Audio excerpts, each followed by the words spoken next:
सकाळु सकाळु गाधेइकी ready होइकी मु आसिली हेरी तापरे चलली ठाकुर पूजा करबा पई। एबे तो कार्तिक मास चलछि आपण माने जानिथिबे, सेति पई चौरा पाखरे एमती ठाकुरंग चित्र अंका जाए। तापरे ठाकुर पूजा सारिकी आसिले एठी खाइबा पई, काईना सकाळु खाली पेटरे रहिबा कथा नुआ, सेति पई गोटे बिस्किट खाइदेली। तापरे एपटे मु भात बसैथिले, आसिके देखिले भात भी प्राय हेइ गलानी। तापरे नुआ घर ठेकी आमे मु आ मो पेंडू गलु सांग होइकी सजना साग आनिबा पई। देखि परथबो केते जोरे खरा होउची, आ मो बो भी एठी हमर धान उसैकी सुखे बारियाड़ को गली सजना साग गचरे देखी पार्थ्व केते सौबालुआ। मु देखिकी आ सजना साग ही आनिलिनी, कहीं एत सुंदर गचरे एत सौबालुआ, तो एडाक खाइले देह खराब हम। तापर बारिपटे गोटे कोली गछ देखिली, यहाँ कौ कोली गछ आपण मैंने जदि जानी निहाती मते कमेंट करी जनइबे।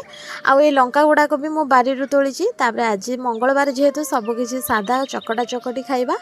ये आलू चकटा होउची, तापर मुझे किसी आलू रखी गुपचुप करने।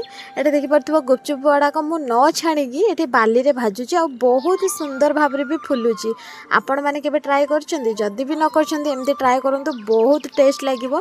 देखि पार्थ्व मु एठी केते सारा गुपचुप एठी भाजी आनिची। तापर एठी आलू भी चकट देइची, खट्टा भी करिवि, काहे ना एबे तो बिना प्याज रे कार्तिक मास ना सब किछि बिना प्याज रे होउची।